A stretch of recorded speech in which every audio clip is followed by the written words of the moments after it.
નમસ્કાર વિદ્યાર્થી મિત્રો, હાલમાં કોરોના વાયરસની મહામારીને લીધે થઈ અને સમગ્ર દેશ જ્યારે પીડાઈ રહ્યો છે ત્યારે સરકારશ્રીના નિયમ અને ધારાધોરણો અનુસાર વર્તમાન સમયમાં દરેક શાળાઓમાં શિક્ષણ કાર્ય સદંતર બંધ છે।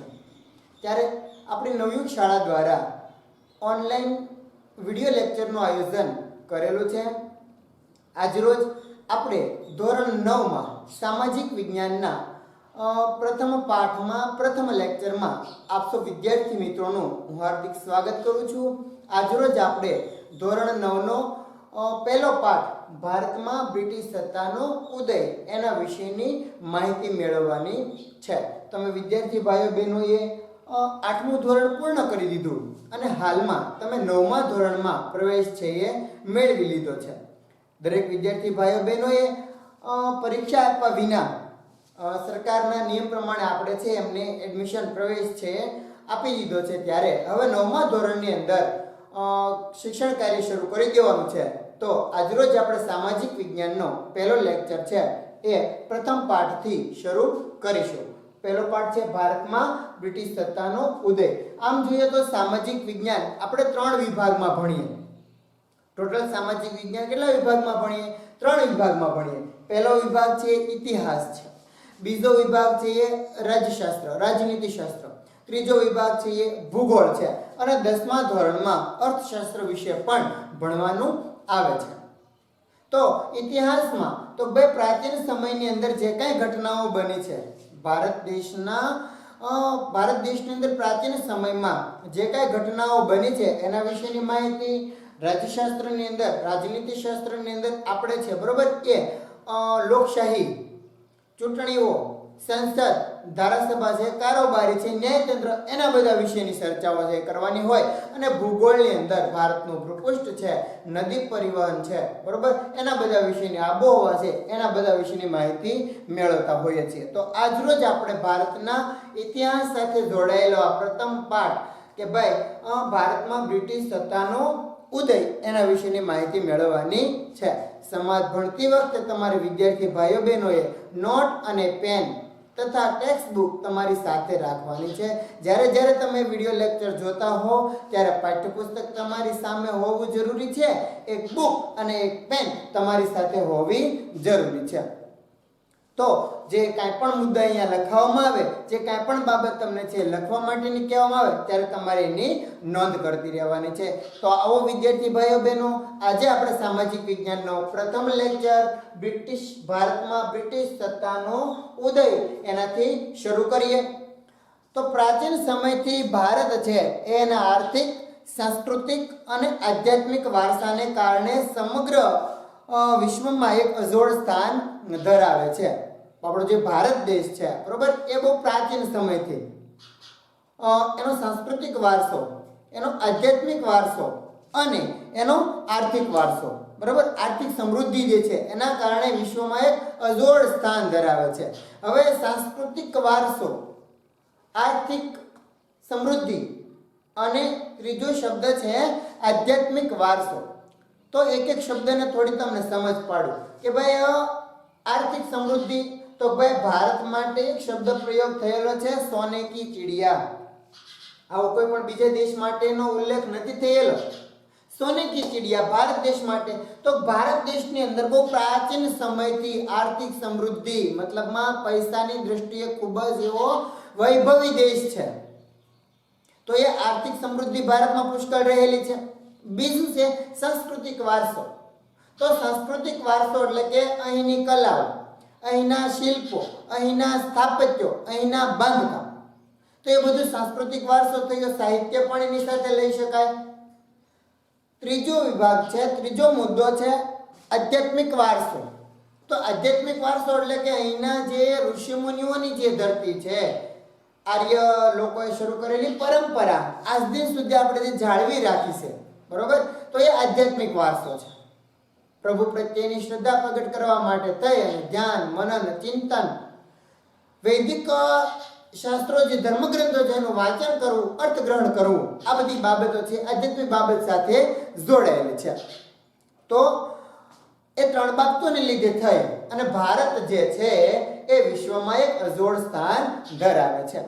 આર્થિક રીતે, સાંસ્કૃતિક વારસાને લીધે અને આધ્યાત્મિક વારસાના લીધે. ભારતના સાંસ્કૃતિક વારસા અને આર્થિક સમૃદ્ધિને કારણે વિશ્વના ઘણા દેશોની પ્રજા ભારતમાં જે પ્રાચીન સમયમાં આવી હતી. આપણે જો તમને એક સામાન્ય ઉદાહરણ કહી દઉં, ભારત દેશની અંદર દરેક પ્રજા છે એ વેપાર કરવા માટે આવી.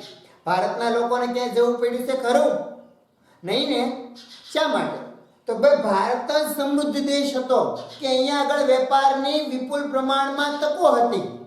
જો બીજા દેશોમાં આવી રીતે વેપાર હોત, બીજા દેશોની અંદર ભૌતિક આર્થિક સમૃદ્ધિ હોત, તો બીજા દેશોના લોકોને શું ભારતમાં આવવું પડત ખરું? તો એ લોકોને વેપાર કરવા માટે થઈને ભારત ના આવવું પડત ને. પણ ભારત છે એ આર્થિક રીતે સમૃદ્ધ દેશ હતો, એટલા માટે થઈ અને દરેક દેશની પ્રજાઓ છે એને અહીંયા આગળ ભારતમાં વેપાર કરવા માટે આવવું પડ્યું છે. ભારતની અંદર વેપાર કરવા માટે દરેક જે યુરોપીય દેશો હતા એ દરેક દેશો ભારતમાં વેપાર કરવા માટે આવ્યા છે. એનું કારણ છે ભારત એક સમૃદ્ધ દેશ હતો. તો ઘણા બધા દેશો છે, વિશ્વની જે પ્રજા છે એ ભારતમાં વેપાર માટે આવી હતી. ભારતના મરી મસાલા, તેજાના, મલમલ, રેશમી કાપડ અને ગળી, આ બધી જે ચીજ વસ્તુઓ છે એની યુરોપના દેશોમાં માંગ હતી. બરાબર. યુરોપના જે દેશો છે,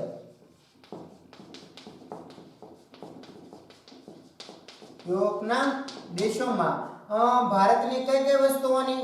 તો ભાઈ ભારતના મરી મસાલા, ભારતના મરી મસાલા, બરોબર. પછી છે તેજાના, મલમલ, સુતરાઉ કાપડ અને ગળી. બરાબર. તો આની બધાની છે એ યુરોપના દેશોમાં બહુ માંગ રહેતી. બરાબર. યુરોપના દેશોમાં ભારતમાં જે ઉત્પાદન થાય છે તેવા મરી મસાલા, તેજાના, મલમલ, સુતરાઉ કાપડ અને ગળી એની ખૂબ જ યુરોપના દેશોમાં માંગ રહેતી.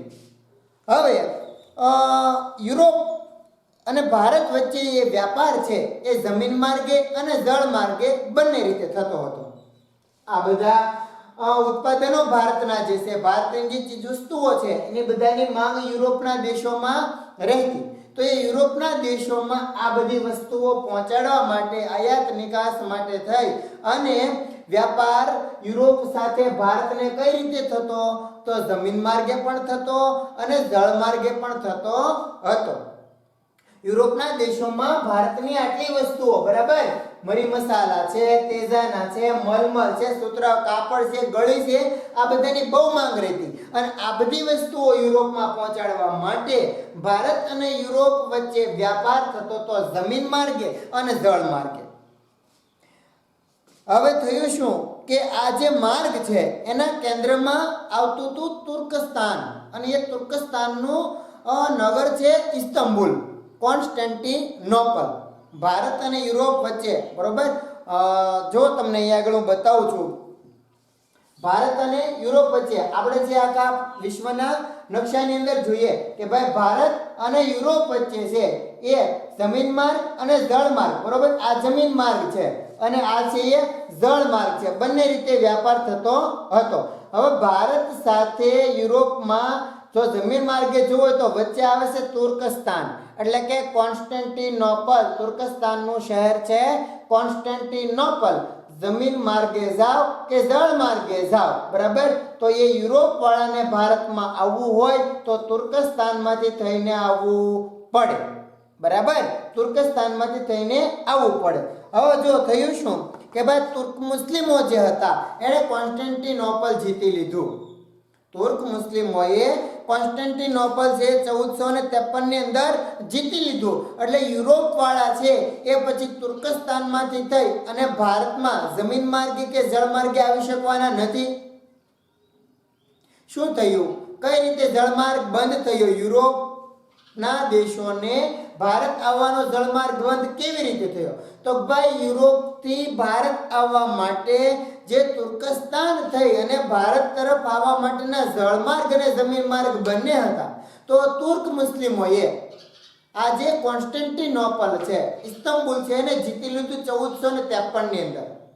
હવે યુરોપ વાળા જે દેશોના જે પ્રજાઓ છે એ ભારતમાં આવવા માટેના બંને માર્ગો, જળમાર્ગ અને જમીન માર્ગ બંને બંધ થઈ ગયા. હવે ખાસ કરીને ભારતની આટલી વસ્તુઓ છે, મરી મસાલા, તેજાના, મલમલ, સૂત્ર, કાપડ અને ગળી, એની યુરોપના દેશોમાં બહુ માંગ રહેતી.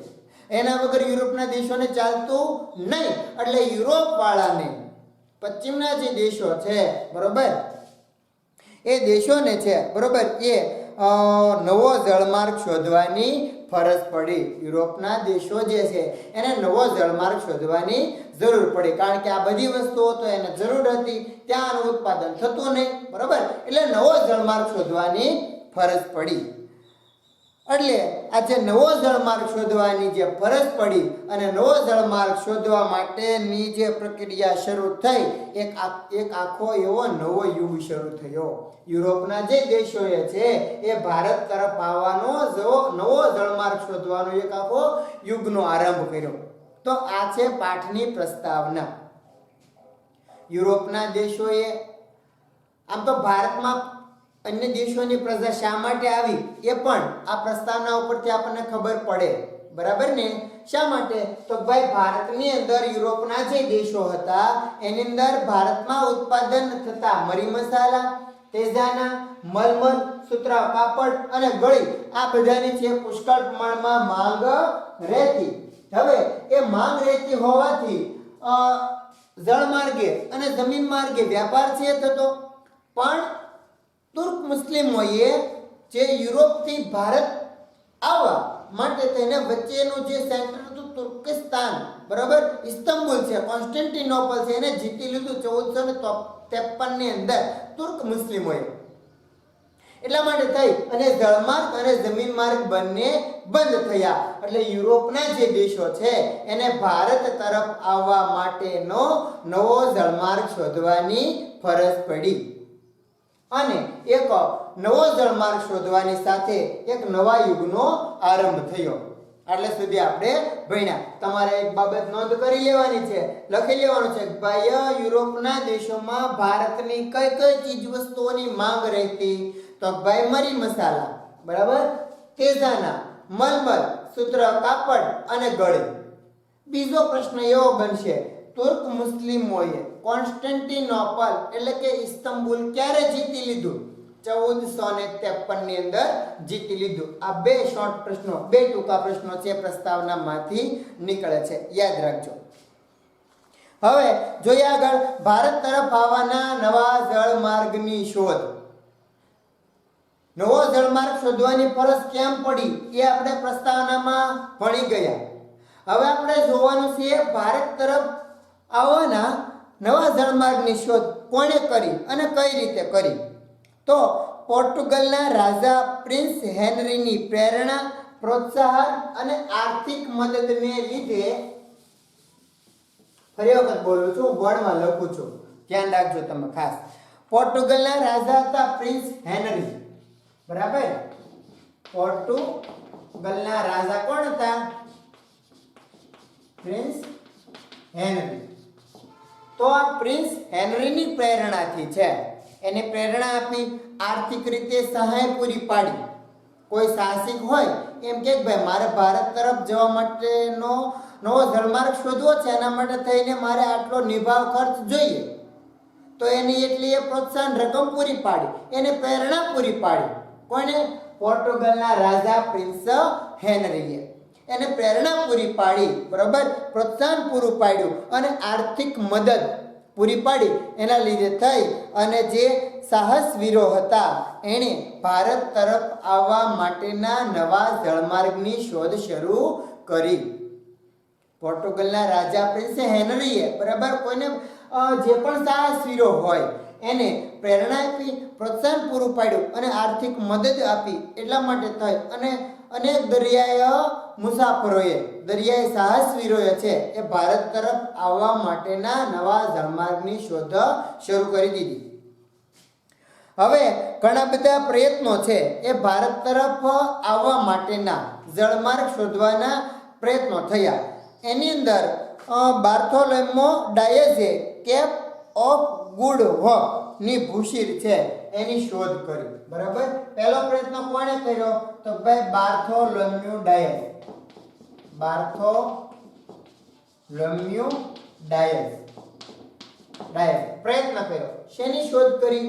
Cap of good hope.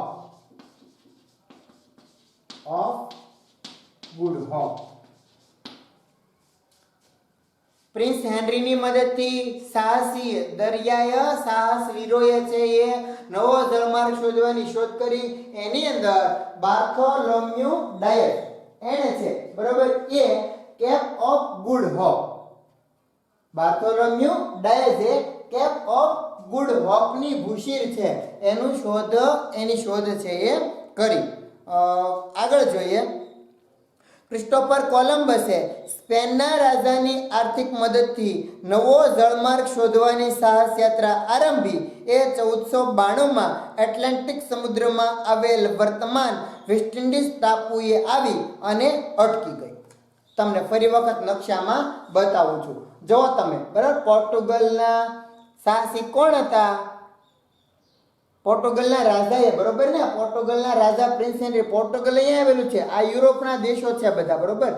પોર્ટુગલના રાજાએ છે બરોબર એ સાહસવીરોને મદદ કરી આર્થિક રીતે અને શોધવા માટે, નવો જળમાર્ગ શોધવા માટે પ્રેરણા પૂરી પાડી.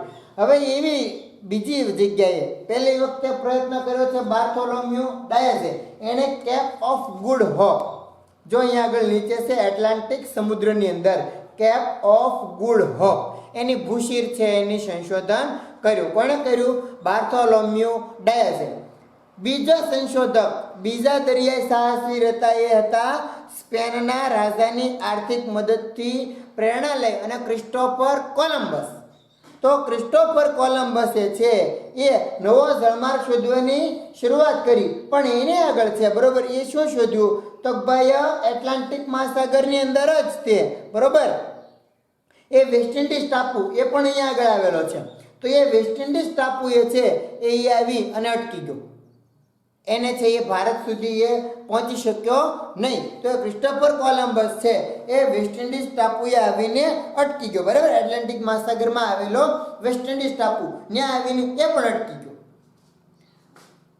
1492ની અંદર એને શરૂઆત કરી. યાદ રાખજો તમે, ક્રિસ્ટોફર કોલંબસે નવો જળમાર્ગ શોધવાની શરૂઆત ક્યારે કરી? 1492.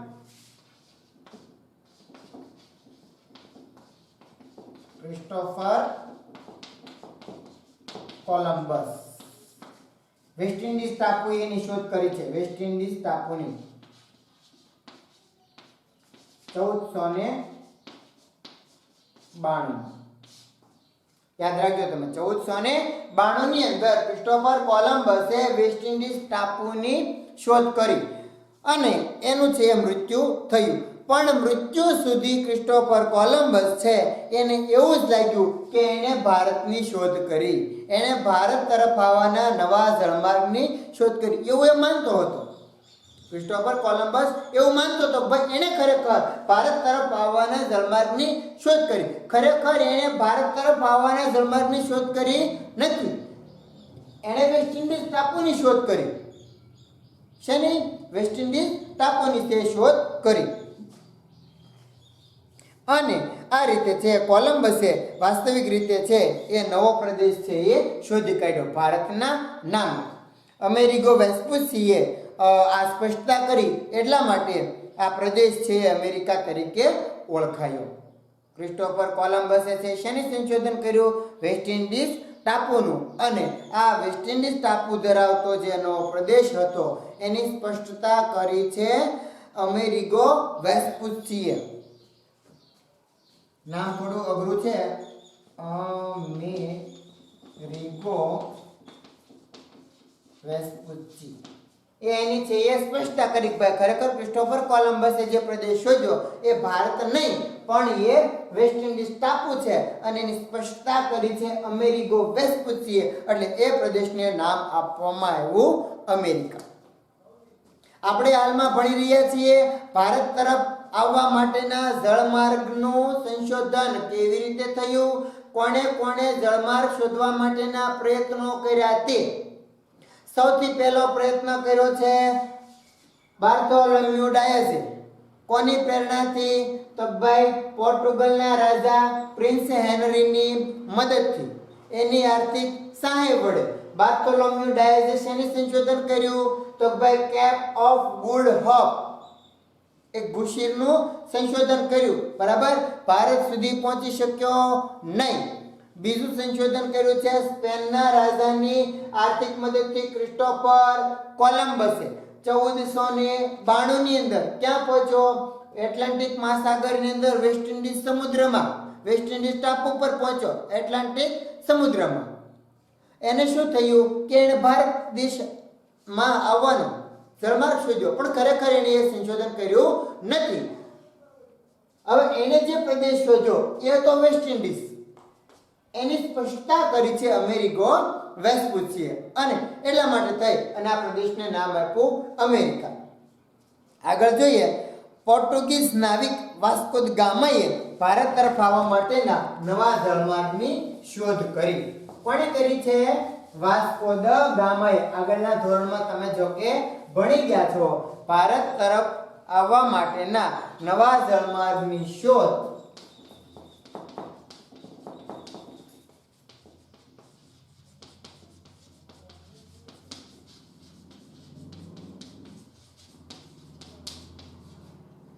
કોણે કરી છે ભાઈ? તો ભાઈ વાસ્કો દ ગામાએ. ક્યાંનો હતો? પોર્ટુગલનો. તો પોર્ટુગલના પોર્ટુગીઝ નાવિક વાસ્કો દ ગામાએ ભારત તરફ આવવાના જળમાર્ગની શોધ કરી છે ઈસવીસન 1498 માં. ઈસવીસન 1498 માં. યાદ રાખવાનું છે તમારે, વાસ્કો દ ગામાએ, પોર્ટુગીઝ નાવિક વાસ્કો દ ગામાએ 1498 માં ભારત તરફ આવવાના નવા જળમાર્ગની શોધ કરી. ભારતીય ખલાસીની મદદથી ભારતની પશ્ચિમ કિનારે આવેલા કાલિકટ બંદરે વાસ્કો દ ગામાએ પહોંચી ગયો. એને એક નાવિકની મદદ મળી, ભારતીય દરિયાઈ સાહસિકની એને મદદ મળી, અને એ મદદના લીધે થઈ અને વાસ્કો દ ગામા છે એ કાલિકટ બંદરે આવ્યો. ભારતના પશ્ચિમ કિનારે આવેલા કાલિકટ બંદરે એ આવ્યો. ત્યાંના રાજા સામુદ્રિકે એટલે કે ઝામોરીને તેને છે એ આવકાર આપી અને રાજ્યમાં વેપાર કરવાની છૂટ આપી. વાસ્કો દ ગામા ક્યાં આવ્યો? કાલિકટ બંદરે. કાલિકટ બંદરે ત્યાંના રાજા કોણ હતા? સામુદ્રિક એટલે કે ઝામોરીન. તો એ ઝામોરીને છે એનું ઉપનામ છે. તો સામુદ્રિકે એને છે આવકાર આપ્યો અને ભારતની અંદર વેપાર કરવા માટેની એને છે પરમિશન આપી, એને છૂટ આપી દીધી. આવી રીતે ભારતમાં છે એ યુરોપના દેશોએ ભારત તરફ આવવાનો નવો જળમાર્ગ છે એનો શોધી લીધો અને યુરોપના દેશો છે ભારતમાં હવે વેપાર કરવા માટે આવવા લાગ્યા. તો ભારત તરફ આવવા માટેનો જે જળમાર્ગનું જે સંશોધન થયું એ વિશ્વ માટેની એક મહત્વની અને એક નોંધપાત્ર ઘટના ગણાય. જો વિદ્યાર્થી મિત્રો આ જળમાર્ગની શોધ ન થઈ હોત તો કદાચ યુરોપના દેશો ભારતમાં પહોંચી શક્યા હોત નહીં. સમજાય છે ને તમને? તો યુરોપના દેશો છે એ ભારત તરફ પહોંચ્યા ન હોત અને ભારત છે એને ગુલામ બનીને રહેવું પડત નહીં. પણ વાસ્કો દ ગામાએ જળમાર્ગનું સંશોધન કર્યું અને એવી રીતે દરેક પ્રજા ક્રમશઃ, હમણાં આપણે ભણવાનું છે, દરેક પ્રજા છે એ ભારતમાં ક્રમશઃ આવવા લાગી અને આવી રીતે છે એ ભારતનો નવો જળમાર્ગનું સંશોધન થયું અને ભારત છે એ યુરોપવાસીઓ માટે ભારત આવવાના દ્વાર છે એ ખુલી ગયા. દરેક યુરોપવાસીઓ છે ભારતમાં આવવા લાગ્યા.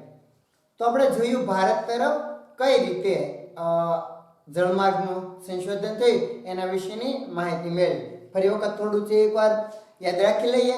ભારત તરફ આવવા માટેનો જળમાર્ગ શા માટે શોધવો પડ્યો? તો ભાઈ યુરોપથી ભારત આવવા માટેનો જે જળમાર્ગ કે જમીન માર્ગ બંને હતા, તો તેના માર્ગમાં તુર્કસ્તાનનું કોન્સ્ટેન્ટિનોપલ ઇસ્તંબુલ શહેર આવતું હતું અને 1453 ની અંદર તુર્ક મુસ્લિમોએ કોન્સ્ટેન્ટિનોપલ એટલે કે ઇસ્તંબુલ છે એને જીતી લીધું, એનું પતન થયું, એટલે કે ભારત તરફ યુરોપ વાળાએ આવવાનો માર્ગ બંધ થયો. યુરોપના દેશોની અંદર ભારતના મરી મસાલા, તેજાના, ગળી, સુતરા કાપડ અને મલમલની ખૂબ જ માંગ હતી. હવે એ બધી વસ્તુની જરૂરિયાત માટે થઈ અને ભારત તરફ આવવા માટેનો જળમાર્ગ તો શોધવો પડે. એટલે દરેકે દરેક યુરોપના જે રાજાઓ હતા એ દરેકે દરેક રાજાઓએ દરિયાઈ સાહસિકોને કોઈને કોઈ પ્રેરણા, પ્રોત્સાહન અને આર્થિક સહાયની મદદ વડે છે એ નવો જળમાર્ગ શોધવા માટે પ્રોત્સાહિત કર્યા. તો એવી રીતે પહેલા રાજા હતા પ્રિન્સ હેનરી પોર્ટુગલના, એની પ્રેરણાથી બાર્થોલોમ્યુ ડાયસે ભારત તરફ આવવા માટેના નવા જળમાર્ગની શોધ શરૂ કરી. 1492 ની અંદર, બરોબર, એની છે કોઈ સાલ નથી, પણ એણે છે કે પોપ ગુડહોફની ભૂશીર છે એનું સંશોધન કર્યું. ભારત સુધી બાર્થોલોમ્યુ ડાયસ પહોંચી શક્યો નહીં, બરાબર. બીજા સાહસવીર હતા ક્રિસ્ટોફર કોલંબસ, બરાબર, એને સહાય કરી છે સ્પેનના રાજાએ. તો ક્રિસ્ટોફર કોલંબસે 1492 ની અંદર એક નવો પ્રદેશ શોધ્યો, એટલાન્ટિક મહાસાગરમાં આવેલો વેસ્ટ ઇન્ડિઝ પ્રદેશ. અને એ જ્યાં સુધી ક્રિસ્ટોફર કોલંબસ જીવતો હતો ત્યાં સુધી એણે એવું માન્યું કે પોતે ભારત જવાનો જળમાર્ગ શોધ્યો છે. વાસ્તવિકતા એ નહોતી. આ સ્પષ્ટતા કરી છે અમેરિગો વેસ્પુસીએ, એ સ્થળ હતું વેસ્ટ ઇન્ડિઝ, અને સ્પષ્ટતા કરી અમેરિગો વેસ્પુસીએ સ્પષ્ટતા કરી હોવાથી એ સ્થળને નામ આપ્યું છે અમેરિકા. હવે નેક્સ્ટ જોઈએ, શોધ કોણે કરી? તો ભાઈ પોર્ટુગીઝના નાવિક વાસ્કો દ ગામાએ 1498 ની અંદર ભારત તરફ આવવા માટેના જળમાર્ગની શોધ કરી. કોણે કરી? વાસ્કો દ ગામાએ 1498 માં ભારત તરફ આવવા માટેના જળમાર્ગની શોધ કરી. એને પણ એક ભારતીય સાહસિકે મદદ કરી છે. ભારતીય નાવિકે, દરિયાઈ નાવિકે એને મદદ કરી અને એ કાલિકટ બંદરે પહોંચી ગયો અને ત્યાંના રાજા હતા સામુદ્રિક, એટલે કે ઝામોરીન એનું ઉપનામ છે. એને આવકાર આપ્યો અને ભારતની અંદર વેપાર કરવા માટેની છૂટ આપી દીધી. આમ જુઓ ને તો ભારતની આર્થિક રીતે ભારત દેશનું જે પતન થયું ને એ મહત્વનું કારણ આ હતું. એને જે વેપાર કરવા માટેની છૂટ આપી, તે વેપાર કરવા માટેની છૂટ આપી, એનાથી એ લોકોએ વેપાર કરવાને બહાને સત્તા સ્થાપી દીધી ને ભારતની. આપણે ભણવાના છે આગળ. તો વેપાર કરવા માટેની એ સામુદ્રિકે છે એને છૂટ આપી અને આવી રીતે યુરોપના દેશવાસીઓ માટે ભારત આવવાના દ્વાર છે એ ખુલી ગયા અને દરેકે દરેક યુરોપ દેશવાસીઓ છે એ ભારત તરફ આવવા લાગ્યા.